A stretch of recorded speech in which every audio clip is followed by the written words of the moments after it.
गोष्ठी कवि के हमारे यूट्यूब चैनल में आपका स्वागत है। भाव रूप राम, जन जन के राम विषय पर वक्तव्य की श्रृंखला के अंतर्गत आज हम आपके सामने प्रस्तुत करने जा रहे हैं ग्वालियर मध्य प्रदेश से आदरणीय डॉक्टर भारती पुजारी जी का वक्तव्य। राम, श्री राम जो भारतीय अस्मिता की पहचान है, वे ना तो कोई महाराज है ना कोई जननायक, बल्कि ब्रह्म के समान सर्वत्र व्याप्त हैं। इसी संदर्भ को लेकर आज यहाँ पर आदरणीय डॉक्टर भारती पुजारी द्वारा वक्तव्य प्रस्तुत किया जा रहा है। तो सुनते हैं डॉक्टर पुजारी जी का वक्तव्य। जय श्री राम। राम शब्द सामने आते ही हृदय पुलकित और रोमांचित हो उठता है। उसका एक कारण है, क्योंकि राम बाहर नहीं हमारे अंदर है। कई लोग कहते हैं कि एक राम दशरथ घर डोले, एक राम घट घट में बोले, एक राम का जगत पसारा, एक राम सब जग से न्यारा। और ये जो क्षमताएं हैं कि जैसे सूर्य का प्रतिबिंब, सूर्य एक है लेकिन जितने घट भरे हों सब में अलग अलग दिखाई देता है, बिल्कुल इसी प्रकार से राम हर व्यक्ति के हृदय में, हर व्यक्ति के आंतरिक प्रदेश में स्थापित हैं। और सच कहें तो राम ही हमारी वाणी के माध्यम से बोल रहा है, इसलिए घट घट में बोले।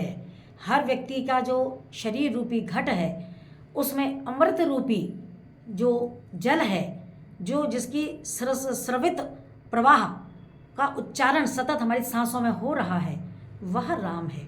और वो राम दशरथ का पुत्र के रूप में जो हमने देखा, वो दशरथ जी की मनु शतरूपा के रूप में जब उन्होंने पूर्व जन्मों में तपस्या की और उन्होंने कहा मुझे आपके सदृश पुत्र चाहिए भगवान विष्णु से, तो उन्होंने कहा मेरे सदृश मैं दूसरा कहाँ से लाऊंगा, मैं ही तुम्हारे यहाँ पुत्र रूप में उत्पन्न हो जाऊंगा।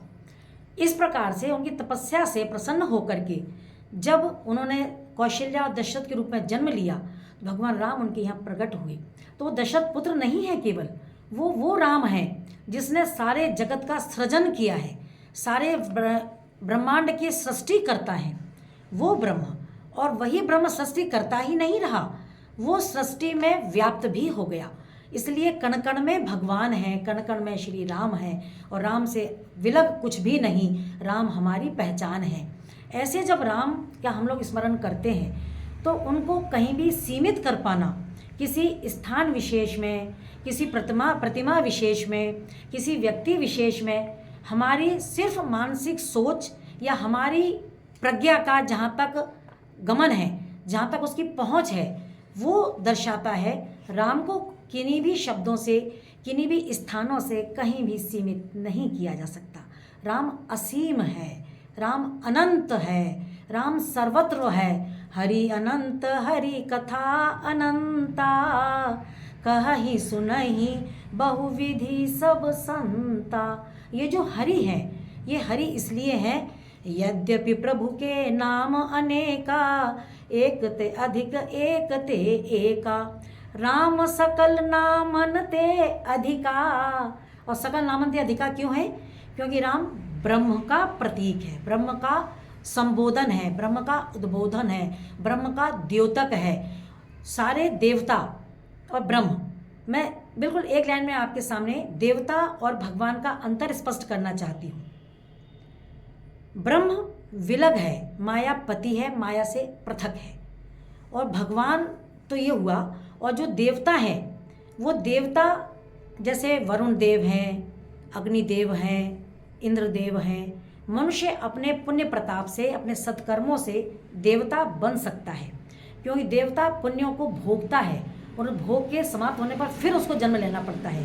परंतु भगवान या ब्रह्म जो शक्ति है वो अजन्मा अनादि अनंत शिव तत्व जो है वो ब्रह्म है। शिव तत्व को शिवजी भगवान न समझ लीजिएगा, शिव तत्व अक्षुण्य रहने वाले तत्व को कहते हैं, वो ब्रह्म है। और भगवान राम जो है उसी शक्ति के सहित अवतरित एक सदेह, एक साकार रूप है उनका केवल। इसलिए उनके सारे कार्य, सारे व्यवहार हमेशा ही एक मनुष्य की सीमा के अंतर्गत रहते हुए भी मनुष्य की सीमा से परे हैं।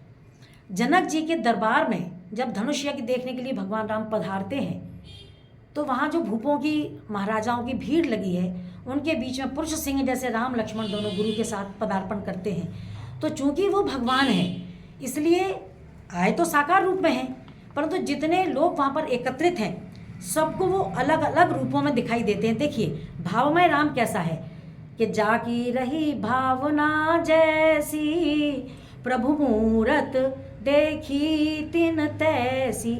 और कैसी मूरत दिखी सबको अलग अलग, के देख ही रूप महारन धीरा, मनहु वीर रसु धरहि शरीरा, डरे कुटिल नृप प्रभु ही निहारी, मनहु भयानक मूरत भारी, रहे असुर छल छोनिप भेषा, तिन प्रभु प्रगट काल सम देखा, पुरबासिन देखे दो भाई, नरभूषण लोचन सुखदाई, नारी बिलो कहीं हर्षिय, निज निज रुचि अनुरूप, जनु सोहत सिंगार धरी, मूरत परम अनूप। और देखिए और जो विद्वान लोग हैं उनको कैसे दिख रहे हैं प्रभु, कि विदूषण प्रभु विराट समदीसा, बहुमुख कर पग लोचन सीसा, जनक जाति अवलोकहि कैसे, सजन सगे प्रिय लागहि जैसे। योगी जो योग तपस्या करने वाले उनको कैसे दिख रहे हैं, कि जोगिन परम तत्वमय भाषा, शांत शुद्ध सम सहज प्रकाशा, हरि भगतन देखे दो भ्राता, इष्ट देव इव सब सुख दाता। जितने राजा महाराजा सभासद महिलाएं पुरुष जितने वहाँ एकत्रित हैं सबको प्रभु उनकी भावना के अनुरूप दिखाई दे रहे हैं, रूप बदल नहीं रहे हैं, पर जाकी रही भावना जैसी, प्रभु मूरत देखी, उनको वैसे ही दिख रहे हैं प्रभु जैसा जिसका भाव है। इसको अगर पाश्चात्य दर्शन में कहें ना तो बर्कले कहता है दृष्टि ही सृष्टि है।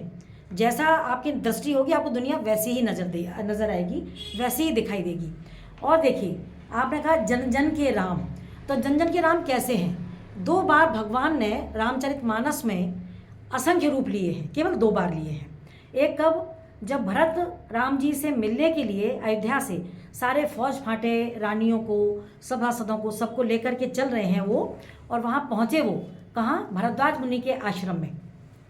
वहाँ से अपना सारा उनके स्वागत सत्कार भरद्वाज मुनि ने जो किया, और जब वो राम जी के पास पहुँचते हैं तो राम से तो भरत की भेंट हो गई, भरत राम जी अपने माताओं से इन सबसे भी मिल लिए, लेकिन जब उनको दिखा के सारे पूर्ववासी जो साथ में आए हैं वो विकल हो रहे हैं हमसे मिलने के लिए, उनको धीरज नहीं है, वो चाहते हैं कि राम हमसे भेंट करें, तब प्रभु ने असंख्य रूप लिए और जितने उनके पूर्ववासी आए थे एक साथ एक क्षण में सबके साथ प्रभु ने भेंट करी। उनके जन जन के राम ऐसे हैं कि जिसने उनको पाना चाहा, जिसने उनसे मिलना चाहा, प्रभु उनसे तत्काल मिलते हैं और कहते हैं कि प्रभु बिलो की हर्षे पुरवासी, जनत वियोग विपत्ति सब नासी। उनके मिलते ही उनकी सारी विपत्ति सारे कष्ट दूर हो गए हैं। और प्रेमातुर सब लोग निहारी, कौतुक कीन कृपाल खरारी। क्या कौतुक किया उन्होंने वहाँ पर, यह बड़ी बात राम कहना है क्या, सानुज मिली पल महु सब काहू। सानुज अपने भाई के साथ पल भर में भगवान ने सबके साथ भेंट करी। सानुज मिली पल महु सब काहू, कीनी दूरी दुख दारुण दाहू। उनका जो दारुण दुख था पल भर में भगवान ने सबका दूर कर दिया है। ऐसे ही दूसरी बार उन्होंने असंख्य रूप कब लिए, जब रावण का संहार करके भगवान अयोध्या में वापस पधार रहे हैं। सारे लोग हर्षित हैं, उल्लासमय हैं, जैसा अभी अयोध्या में माहौल बन रहा है कुछ कुछ ऐसा ही।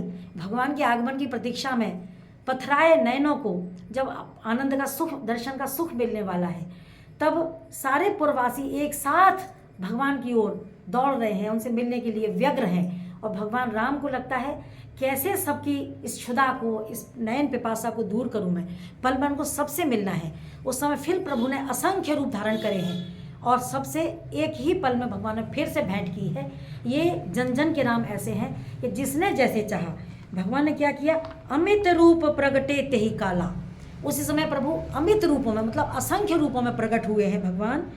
और जथा जोग मिले सबहि कृपाला, जिसने जैसे चाहा उसी के अनुरूप भगवान ने तत्काल सबसे भेंट करी है। और कृपा दृष्टि रघुबीर बिलोकी, किए सकल नर नारी बिसोकी। क्षण मही सबही मिले भगवाना, उमा मरम यह काहू न जाना। शिव जी कहते हैं कि उमा, इस भेद को, इस मर्म को कोई जान ही नहीं पाया कि कैसे पल भर में भगवान ने सारे नगरवासियों से भेंट करी है।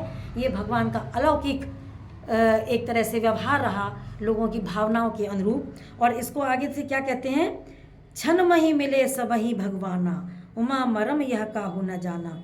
ए विधि सबही सुखी करी रामा, आगे चले सील गुण धामा। इस प्रकार से सबको सुखी करते हुए भगवान आगे को बढ़ रहे हैं और लोग बाग उनकी प्रशंसा में अपने नयनों को आनंद देते हुए, नयनों की प्यास बुझाते हुए आनंदित हैं, परम सुखमय हैं। ऐसे जन जन के राम, ऐसे भावमय रूप राम, हम सबके हृदय में विराजे हुए राम, हम सबके चार, हमारे पल पल के हमारे नियंत्रक राम, हमारे राम। जहाँ से मैं शुरू हुई थी कि एक राम दशरथ घर डोला, जिनको हमने जाना साकार रूप में, एक राम घट घट में बोला, जो हमारे सबके बीच हमारे कार्य व्यवहारों का मुख्य आधार है, हमारी वाणी का स्रोत है, हमारी सांसों का स्पंदन है। ऐसे श्री राम को शत शत नमन, शत शत प्रणाम। हम सब के ऊपर भगवान की कृपा निरंतर बरसती रहे और हम उनकी आराधना में, उनकी सेवा में अनुचर बन के तत्पर बने रहें, ऐसा हमारी सबकी कामना है। आप सबको बहुत बहुत साधुवाद। जय श्री राम, जय जय श्री राम। हमारे गोष्ठी कवि चैनल द्वारा भावरूप राम, जन जन के राम विषय पर आज आदरणीय डॉक्टर भारती पुजारी जी द्वारा वक्तव्य प्रस्तुत किया जा रहा था। हमारा आप सभी से निवेदन है कि 22 जनवरी सन 2024 को भगवान श्री राम की प्रतिमा की स्थापना दिवस पर अपने घर में एक दीपक अवश्य लगाएं। नमस्कार, धन्यवाद।